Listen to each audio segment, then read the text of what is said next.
This is a screw you party in reform. And this is a screw you to the British political establishment. And so if your fundamental analysis is Nigel Farage is actually right about most things, but we'll just do what he wants better, don't be surprised if the voters move in his direction and just think, you know what, let's have the full fat version. And I think that this is quite a moment to be considering whether the Conservative Party continues to exist. It is impossible to see now how anyone is ever going to get a sustainable majority when you've got splits like that. And it could be that it is the Tory party that is the victim, the casualty of that.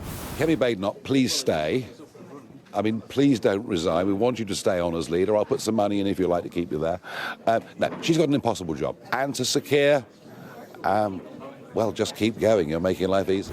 Well, that was the man, pretty much the only man who is happy in British politics this morning. Nigel Farage, the leader of the Reform Party, speaking in Runcorn, having just snatched one of the safest Labour seats, parliamentary seats in the country, away from the government, taking seats in councils up and down the country from Labour and the Conservatives too. Yes, the man in Runcorn, Cheshire, with an even bigger Cheshire cat grin on his face. Nigel Farage is now thinking he is really the leader of the opposition. Is he right? Welcome to the Newsagents.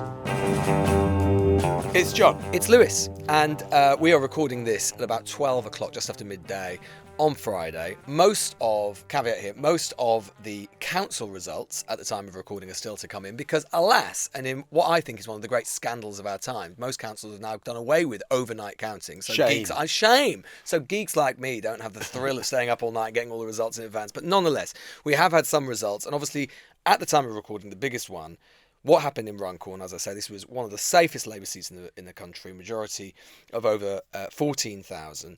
It was absolutely tantalising night. It was supposed to have a result about 3 o'clock in the morning, something like that. In the end, we didn't get one till about 5:30, 5:45, because there was a full recount, because at one point, Reform had a majority of just 4. In the end, with the recount, it ended up as a majority of 6. So went up by 50%. Indeed so. So if just 4 people had voted the other way, had voted Reform, Labour would have kept the seat. So it's almost a complete dead tie, but nonetheless, Reform obviously get the momentum from it. Labour did manage to cling on in 3 of the mayoral results that we've had in Doncaster, South Tyneside and the West of England. But in each of those cases, again, Reform did put in a very creditable performance, coming in second. And they did, Reform that is, take the new Greater Lincolnshire mayorality with Andrea Jenkins. Some of you remember as the lady in the yellow dress who outside... She of the one finger up to the camera. Yes, indeed. When she became Education Minister, decided as her first official act to give the middle finger to the associated reporters outside. She is now the Mayor of Greater Lincolnshire. So lots of council results still to come. But what is clear from the results we've already had is that the fragmentation that we saw at the general election, despite that huge Labour majority, and the hyper-fragmentation that we've been seeing in the polls over the course of the last 9 months, with Reform rising, the rise of 4, 5, in Scotland and Wales even 6, 7-party politics being translated and materialised into these results under first past the post, and very often getting very, very narrow wins on very, very slender percentages of the vote. Yeah, maybe we'll come back to that, the threat that this, or the challenge this gives to our first past the post voting system, which is, set up for 2 main parties. And it's striking, having just got back from Canada, where you saw the re-establishment of 2-party politics there, where they took a huge percentage of the vote in the Canadian general election, to see that we are now in 4-party, 5-party politics in this country. I think we've got to stick with Reform, because we have seen, since the general election and then the Southport riots, which came immediately afterwards, which kind of Reform, discreditably cashed in on for their own political advantage, seem to be making hay in a way that I think is a real challenge to the Conservative Party now, and obviously a real challenge to the Labour government too. Not that Keir Starmer's going anywhere, his majority is huge, he's in power for another 4 years, but there is that feeling that Reform is becoming something of an unstoppable force. Now, maybe when people have the experience of reform in government, as they will be in Lincolnshire or whatever, then people might come to a different conclusion. But I think people are a long way from that sense of, oh, well, you promised us the earth and you've delivered very little. I don't think they'll be able to deliver the earth anytime soon. So I think that reform can still continue to ride this wave of popular discontent that seems so widespread with both Labour and the Tories. I think that there is a profound sense in the country at the moment of political despond. And you sort of felt this in the general election. I mean, there was the sort of cliche about it being the loveless landslide. We know that there wasn't a sort of great, insofar as there ever is, but there wasn't a great sort of positive affirmation for Labour. But there was a sense that it was sort of their turn to see if they could sort things out. There is a profound malaise, I would say, in politics right now. Among the population, particularly outside of London, which reform is capitalising on. And we should remember in terms of why this by-election came about in Runcorn, it was because of course, Mike Amesbury, who was the Labour MP, decided to assault one of his own constituents. Perhaps one of the lessons from this is it's not a good idea to punch your own constituents in the face, but nonetheless, repeatedly. they've punched the Labour Party back by electing the Reform Party. But the result is, I mean, as I say, this was an incredibly narrow result, and in one sense, look. You know, if Labour had had a majority of 6, Reform having a majority of 6, in terms of what that tells us about politics, it doesn't really matter. It could have been either way. What matters is the trend. And what we can see in the trend, in terms of the polls, as I say, these results are confirming what the polls overall are saying, which is that Reform clearly are enjoying a sustained rise. The fact that they won and have won, I think does matter for Reform more, in the sense that this is a party that relies on momentum. It's a party that relies on the sense of a constant rising tide of impetus. Why do I say that? Well, because up till today, anyway, it hasn't really got many. Certainly hasn't got many parliamentary seats. It hasn't had a base of power in the country, in terms of something like the SNP would do in Scotland or so on, or indeed as UKIP used to have, because of course UKIP, or the Brexit Party, ironically, they had the base of the European Parliament, which they used to get elected on proportional representation. So what Reform relies on is a sense of narrative, and that narrative being momentum and, as I say, rising tide. And what these results are doing, and what Runcorn has done and will do, even with a majority as slender as 6, is continue that sense of momentum. And it has to be said as well, it's a particularly impressive, I mean, although that majority is small, you do have to bear in mind that obviously, technically, this is a party which didn't exist until a couple of years ago. Okay, there was the Brexit Party as its precursor. But also bear in mind, just in campaigning terms, as a result of the fact that this is a relatively new organisation, what they do not have is the Labour Party machinery, the voter ID, the data. The Labour Party knows exactly where its voters are in constituencies like this. Maybe not as good as it would be in a marginal constituency because it's a safe constituency, but they've got a machine, right? Reform Party doesn't have that.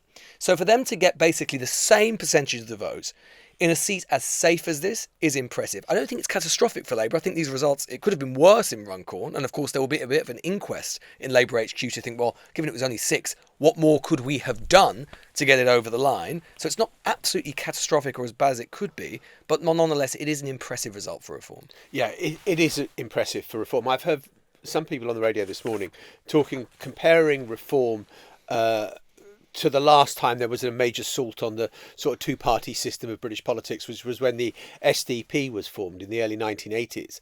And I just think the comparison is such a false one, because when the SDP formed and the Gang of Four of kind of Roy Jenkins and Owen and Shirley Williams and Bill Rogers, I mean, they were all ex-cabinet ministers. One had been Home Secretary, one had been Foreign Secretary, etc. They were kind of just a slightly nicer version of Labour and the Conservatives. This is a screw you party in Reform. And this is a screw you to the British political establishment. Just as Donald Trump was a screw you, I mean, who stood as a Republican, but he was nothing like the old Republican Party. You know, Donald Trump wins an election, never having held elected office. He was an outsider. He wanted to burn everything down. He said he wanted to burn everything down. And you've got something of that in Reform with Nigel Farage. And that's why I think to make the comparison to the early 80s and now is different. We're in a different stage of politics now. And Reform is the recipient of the kind of votes of the disaffected and those disenchanted with the establishment. Yeah, and there's always a sort of none of the above party. What is striking about British politics at the moment is that there are several none of the above parties. There are several anti-system parties, of which Reform is the most prominent and most successful. But there is a question now about the extent to which the duopoly, the Labour Conservative duopoly, which has largely dominated British politics. There have been a few interruptions. You mentioned one, John, with the SDP. There have been others as well, but have largely dominated British politics since 1922, for over a century. Whether or not that is finally starting to fragment. And there have been many false dawns before, and there have been many moments when that looked like it might happen, it didn't happen, so you can't be too sort of sweeping about it. But we haven't had, what is very unusual, is to have a sustained period like this, where so many parties are competing in a really viable way. But just in terms of kind of what this does for Labour at the moment, and just focusing on that, I think clearly, as always with governing parties who lose by-elections, and actually, this is quite an early one in the Parliament. I mean, Tony Blair, it took Tony Blair 7 years to lose a by-election when he was in government to an opposition party. That's now happened within 10 months for Keir Starmer. So it isn't great, but you're always stuck in that really difficult position, which is, ministers sort of basically have to say, well, we're basically going to continue as we were. Actually, what the voters are telling us is they want more, and they want it faster, and they want it, and which is a sort of weird sort of rhetorical line to take. But what it has done, right, I think there's two things that I think this now does. Is one, it now gives license to critics of Keir Starmer to actually come out of the woodwork and break cover. Because actually, if you think about it, since the election, the message discipline for the Labour Party and the government has actually been extremely strong. It has been command and control. There are Starmer critics out there, believe me, there are. But they've largely decided to keep their counsel because they didn't see a moment or didn't see an opening, and Starmer looked so commanding both internally and externally. You've already seen this morning since Runcorn, critics of Starmer, some of the usual suspects, maybe not some of the usual suspects, starting to voice concern. In particular about that decision that Rachel Reeves took to change or to abolish the winter fuel allowance, which she took in that sort of mini budget she did last summer. And one of those people who has sort of equipped or started this process of giving license to this criticism is Ros Jones. Ros Jones being the Labour Mayor of Doncaster. She narrowly was re-elected last night, but she had something to say to her leader and her government. What I'm saying to Keir is this: he needs to listen and take action, but also remember they've been in government a short length of time. We've got to drive places like Doncaster forward. Keir's got to drive the country forward and actually deliver economic growth so all can prosper. And is he doing that well enough at the moment? We will wait and see. It's early days. Yeah, early days. I wonder whether Keir Starmer is now in the position. You remember when he became Labour leader, he talked about there would be a sort of three-phase approach to kind of, we need to get rid of all the negatives. We have to deal with the problems internally first of all. And I wonder whether there is a sort of feeling in Downing Street whether this gives him licence to maybe scrape some of the barnacles off the government machine and some of the members of the government as well. And we'll start looking at, things that are unpopular, which don't chime with the British people. Kind of the obvious name that comes to mind is Ed Miliband. And net zero and the debate around that, who seems to become a bogeyman figure for an awful lot of people. And I wonder whether that, if he wants to signal change, does he do anything? Or does he just relentlessly stick to that message, well, we've got to deliver? Well, the other effects, as I say, I think there's two things this does to the Labour Party. So one is that it legitimises criticism of Starmer and brings these people out of the woodwork. The second is I think it makes the internal discussion about the direction of the government more acute. Because there has been, as we've talked about on the show a few times, there has been sort of tug of war, the intellectual tug of war, which has been going on in the Labour Party or internally. It has been this move driven by Morgan McSweeney, the Prime Minister's Chief of Staff, in this more, as we've talked about, blue Labour, communitarian direction, more socially conservative direction, focusing on patriotism, on the flag, on reducing immigration, actually moving on to what many people would consider would be, traditional conservative territory. They would say it's not traditional conservative territory, but some would. And I think that's the arguments. Those who are prosecuting that analysis, they will become more strident, and they will look at these results and they'll say to Keir Starmer, look, we actually have to go further and harder, actually in the reform direction. That's what our voters are telling us they want. The problem with that, of course, I think is twofold. One is that presupposes that analysis, maybe it's right, maybe it's wrong, but it presupposes that there is no problem on Labour's left flank. And although the problem on Labour's left flank from the Greens and to a lesser extent the Lib Dems and in Scotland and Wales, Plaid and the SNP, is perhaps not as significant, definitely not as significant as it is on reform, it's still there. I mean, if you look at the Runcorn result, for example, the Greens get about 2,500 votes.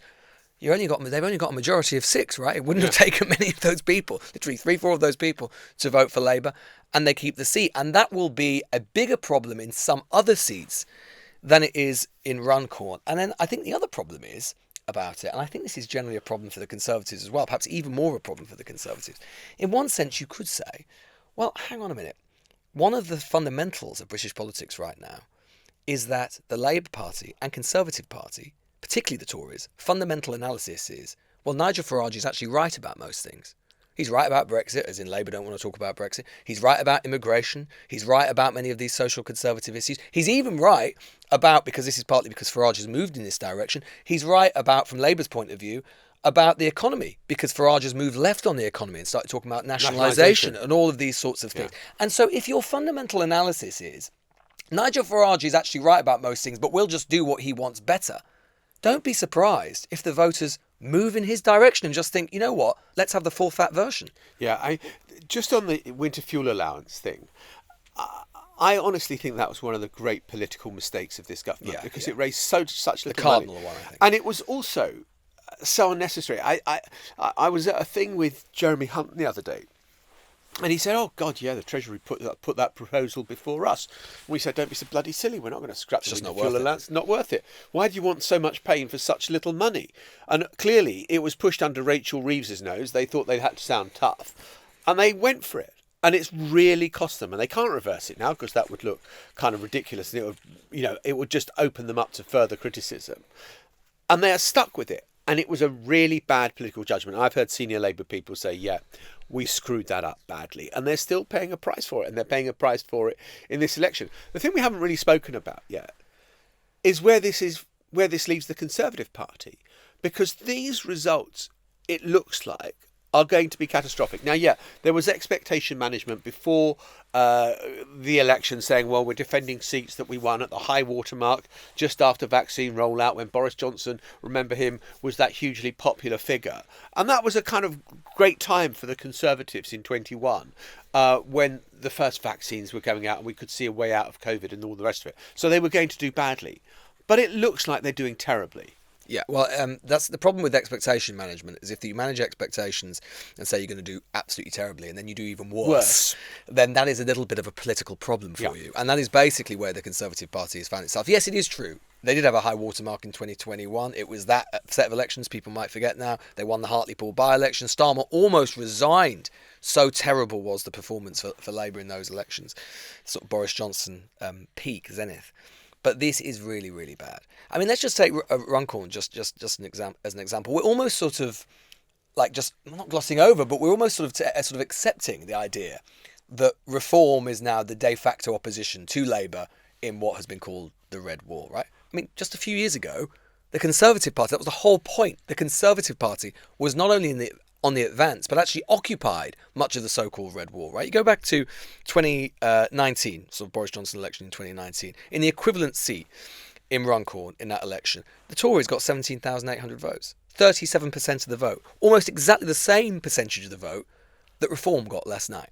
And what did the Tories get? They got 7% of the vote. That's actually down about 10 percentage points on even what they got at last year's general election, which was a terrible result for them. What we're seeing, let's just take the Red Wall before moving on to other parts of the country. What we're clearly seeing is the Reform Party taking the place of the Conservative Party as the main opposition force to Labour in these seats. And that's the thing about these results, is that there's no doubt these results are bad for Labour, because what you're seeing with Reform is you're seeing them split the Labour vote. What you're seeing with the Tories is not split the Conservative vote, Reform, they're supplanting the Conservative vote, which is a different order of magnitude of problem. And not just in the Red Wall either, but in the county councils in the Midlands and the South as well. And that is why you have got lots of Conservatives, there are lots of unhappy, worried Labour MPs this morning, but they don't think it's existential. They don't think it's terminal. They think they can turn it around. It's 4 years to the next general election. Tory MPs are sending messages in endless WhatsApp groups to each other and to journalists this morning saying, this is what terminal decline looks like. We are one bad move away from being dead.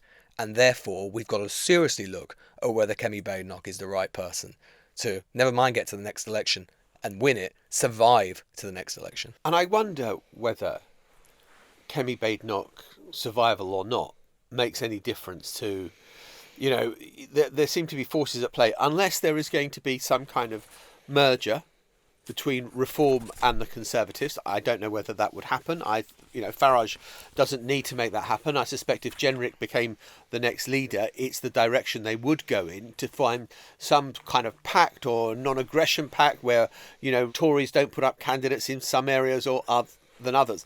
But then it ceases to be the Conservative Party, which, has been the great party of government for most of the 20th century and a good chunk of the 21st century. 14 of the 25 years that we've had were Conservative controlled.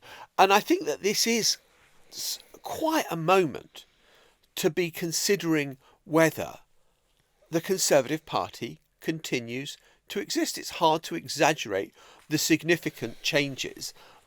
I mean, look, it was symbolised in the general election as well.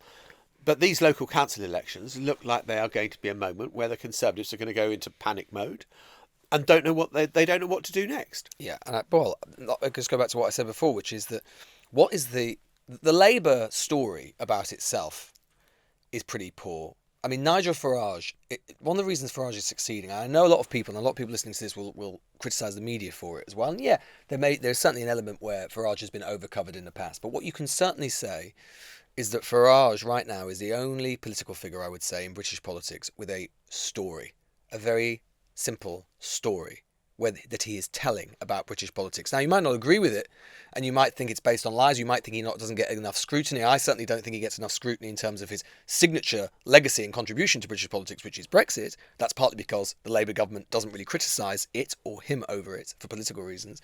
But nonetheless, his story is basically, Britain's broken, we're going to fix it, which is perhaps the most potent message in politics of all. Labour's story is it was broken, but we are fixing it, but it's going to take a long time. Difficult. The Tories is, what? We sort of broke it, but we didn't really break it really. But we kind of agree with everything Farage is saying, but we'll do it better than Farage. Because why? Because we've always been the main party of government. There is no message. There is no message at all. The question is the extent to which if you replace Badenoch, and the only candidate you can seriously see it being with Jenrick, who basically wants to move exactly to where Farage is, and his pitch would, I think, just be that he would be able to deliver that message more effectively than Badenoch. Well, maybe, possibly, but it's certainly true to say that they are going to be, even by comparison to when we're recording this, I think when the full county council results start to come in, and they're going to lose, by the way, and this is again the buying for the Tories as well, they've also got a left flank problem, with the Lib Dems in particular, which we saw play out with the scores of MPs and seats they lost in the south of England in particular, in the southeast of England in particular, to the Lib Dems. So that bind doesn't go away either. And, just to say, I think in terms of the unpredictability of where we're heading with British politics now, just noticed flash up on my screen that we go back to that point about the problem with 5 or 6 party politics.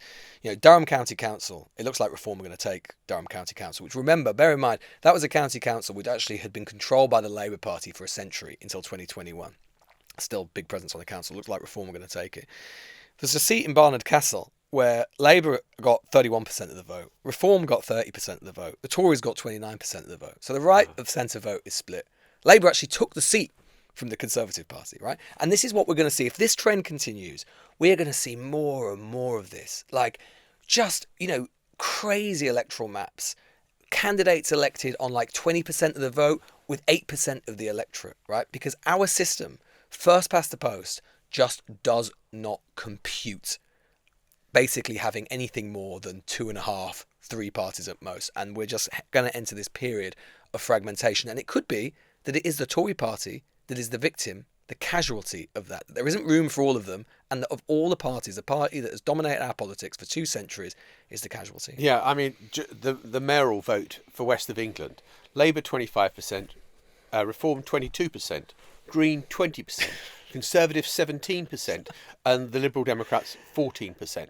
I mean, how on earth do you work out a parliamentary majority for someone to get above 325 seats? You've got a government. Say you take the view that you need a majority of 50 to have a working majority in the House of Commons. With these sort of numbers, it is impossible to see now how anyone is ever going to get a sustainable majority when you've got splits like that, and it'll just be unguessable how seats are going to go.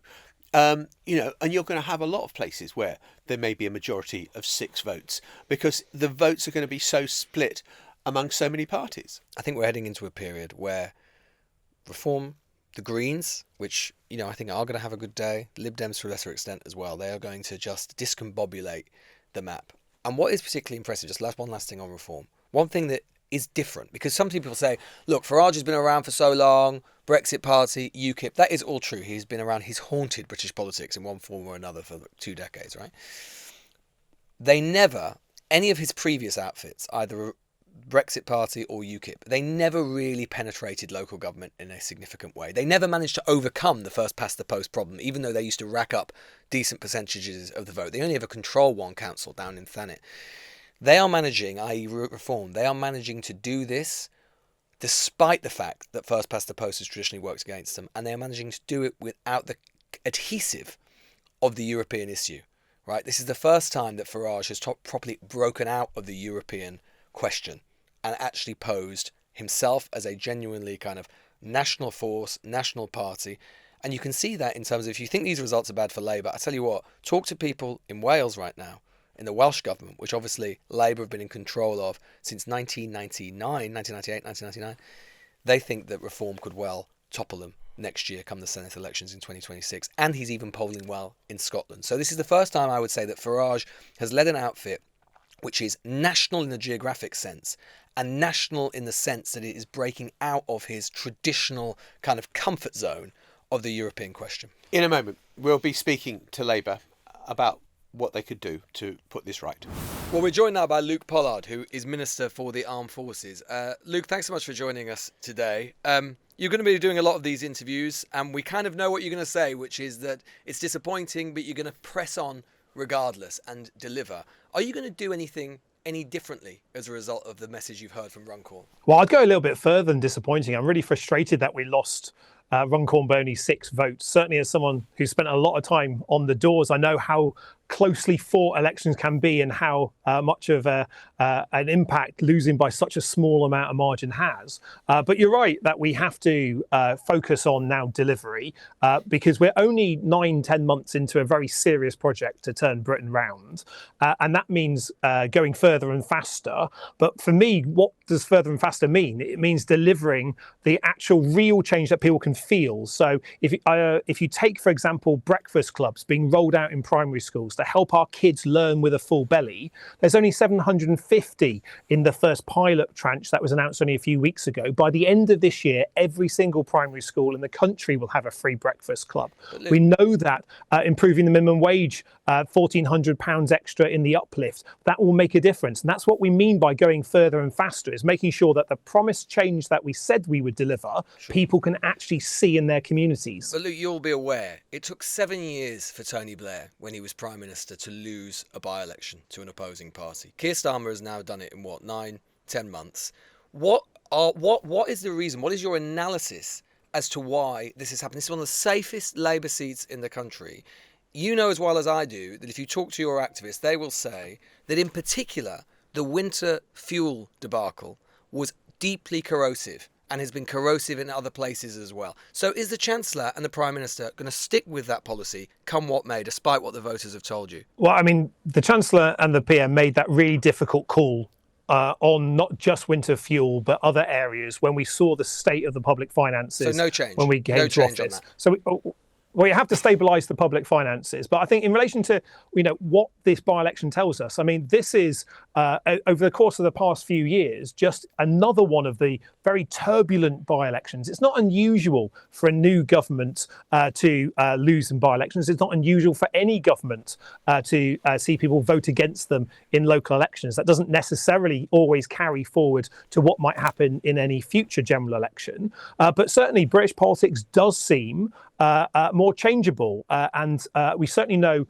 that the electorate want to see the change. They're impatient to see it. They want to make sure they can see a GP faster. They want to make sure their kids can afford a home, so they're not staying in their house when they're adults. We know there's real impatience. And every time I knocked on the door during the election, you got a different formulation of that back. You got a different story of why people were frustrated with the last 16 years and why they want to see the change they voted for, or the change that was promised, even if they didn't vote Labour at the last general election, delivered faster. And that's precisely what this government has, that intent and that real drive to make sure that we can deliver, to actually change things for the better and show it being tangible. All right. Let's just be specific. Was scrapping the winter fuel allowance a mistake?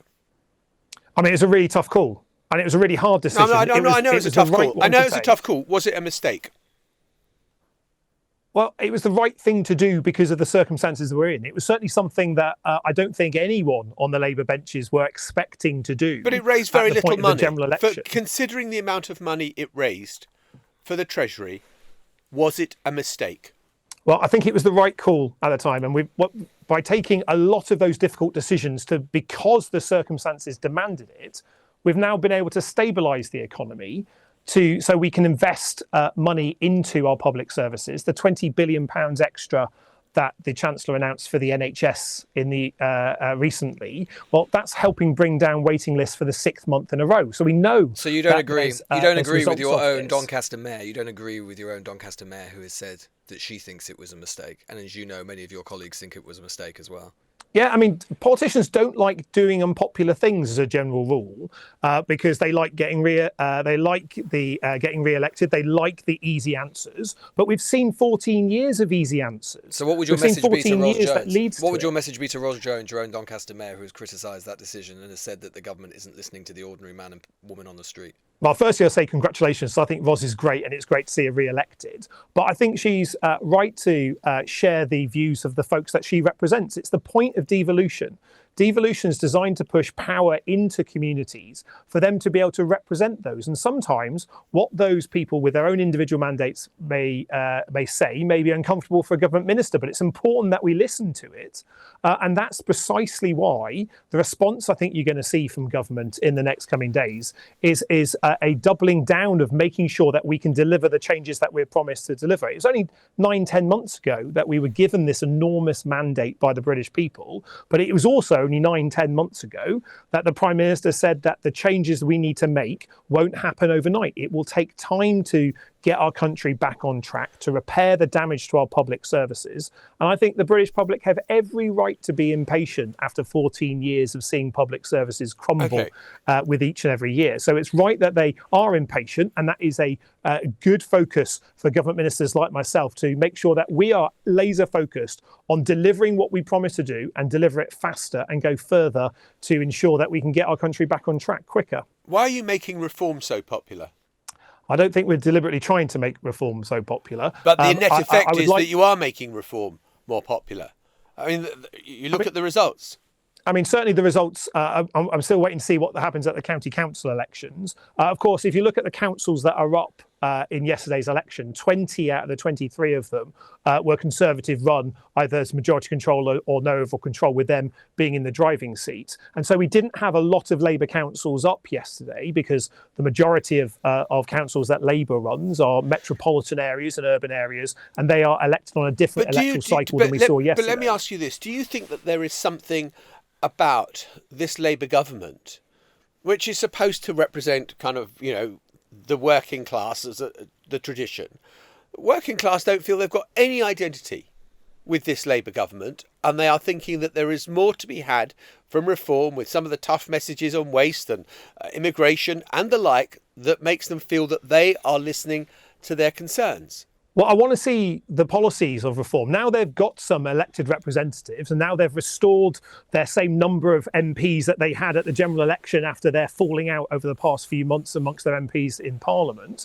I want to get into a debate about policy with them. So let's get into that debate. Let's find out why Nigel Farage wants to see the NHS no longer be a publicly funded service and move to an insurance-based system that would cost people thousands of pounds to go to see a doctor or to get the healthcare they need. Let's find out why they oppose the measures to improve rights at work. Let's get the spotlight on the policy, because I think all too often there's been a debate around a rise of a political party, but not about what it means in terms of policy. I know that's different on your show, but I want to see that broadly. Let's get stuck into the policy. Let's make the case that the NHS needs to be fixed.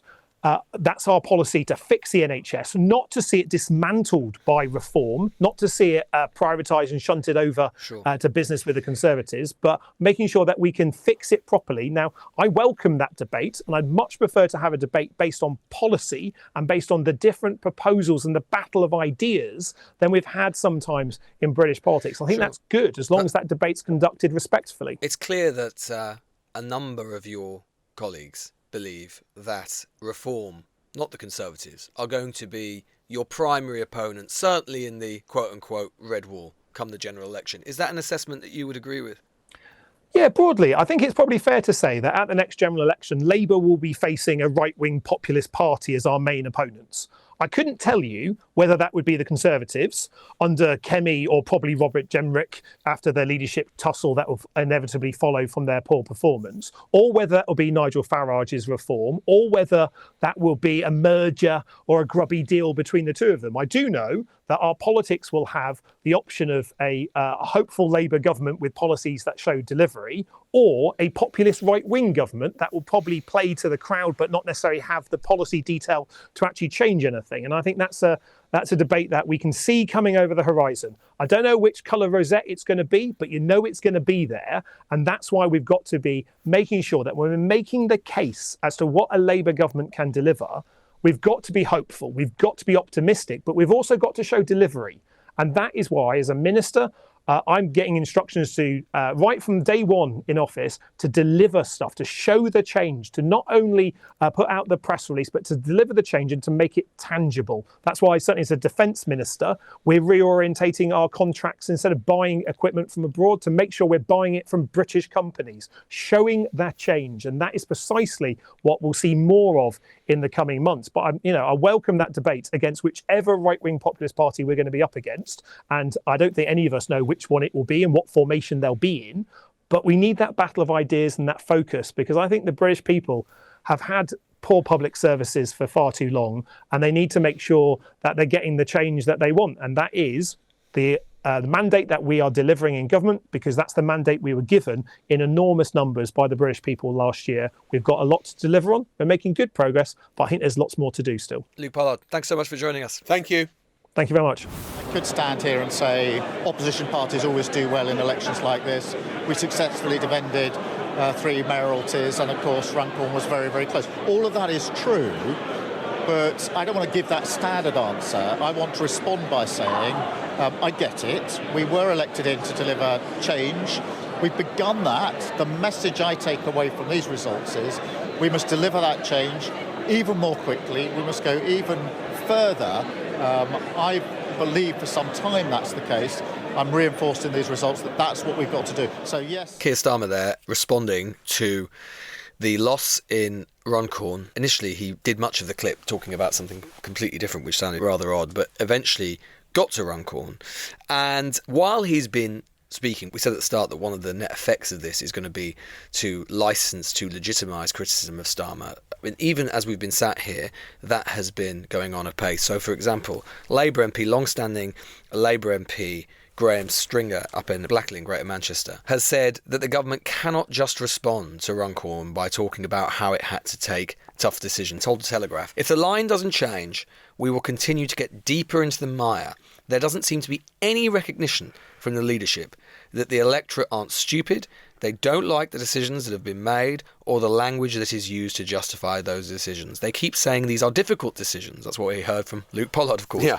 They are decisions they'd prefer not to do. Those decisions are difficult for the people on the receiving end. If you need the winter fuel allowance, that's a really difficult decision for you. If you need PIP, personal independence payments, which are going to be attacked this autumn, that's a difficult decision for you. So as we say, that discontent which has been there's been a feeling, I know this talking to lots of Labour MPs, that they haven't got anything to take back to their constituents other than saying, well, it's been really difficult, we were left a really lousy inheritance.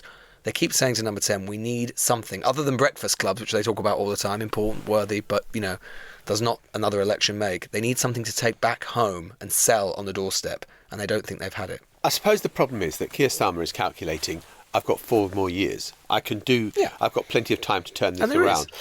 But the nature, the dynamism of politics is that when people have been given a kick in the way that Labour have been given a kick, MPs think, I've got to talk out, I've got to speak up, I've got to make myself heard. And I don't think that the operation at Number 10 is quite equal to the challenge they face in trying to communicate effectively to the British people what it is they are doing and why they are doing it in the way that they are doing it. And I think that this is a problem. It's deep and it's serious, and I'm not sure they've found the answers yet. So I sent a message earlier today to a backbench Labour MP who I think is a pretty good barometer of opinion, who wouldn't be publicly critical, and saying, what do you think? And they said, I think that people are pretty fatigued by politics in general. Tories looking like a completely spent force. Labour, we need to show we can deliver improvements to people's lives and explain, crucially, to Green voters the difference a Labour government can make. And that is sort of what Starmer, and I think that probably is the middle part of opinion of the PLP, which will be worried, but it will not be mutinous. I think, just listening to Starmer there, and again, listening to Luke Pollard and others, the question just keeps coming back to me that we've talked about on the show a few times, which is that the diagnosis and prescription is delivery. Lack of delivery, we need to deliver. I still wonder if that's enough in politics now. I still wonder. Such is the extent of the malaise, such is the extent of the despond, such is the extent that people think that the entire system just isn't working, that talking about individual policy achievements, even if they are significant and impactful, is actually enough. Because the way that politics works now, people looking at their phones constantly, people seeing Pied Pipers of politics, humming a tune that is compelling, that we see that playbook again and again and again, pointing to cultural war issues. I think we underestimate, particularly in the Red Wall, the impact of something like GB News, for example, talking to people who run focus groups, talking about the corrosive level of conspiracy that there now is among the population at large that wasn't even there 18 months ago. And when I look at the communicators, to be honest, that the government has, that they put up day after day, sounding pretty automaton-like, talking about individual achievement, which again might be worthy, talking about delivery as if that means something in itself. I just wonder if this government is taking a water pistol to a knife fight, because that is what politics is going to be like over the next 4 years. Well, and I worry about where we're going. Look, it's encouraging to know that there are people in Number 10 who are thinking seriously about the threat from reform and what you need to do about it. Have they found the weapons to fight them yet? I think the answer from this set of elections so far is no. And the communicators who can fight the battle for them. We will be back on Tuesday. Have a lovely bank holiday weekend. But if you want your dose of politics before then, remember to listen to Sunday with Lewis Goodall on Sunday on LBC, where we'll have all the results by then. Sunday with who? He's a very obscure character. I wouldn't worry about it, John. Okay. You don't know. We'll see you. Bye-bye. The Newsagents. This is a Global Player original podcast.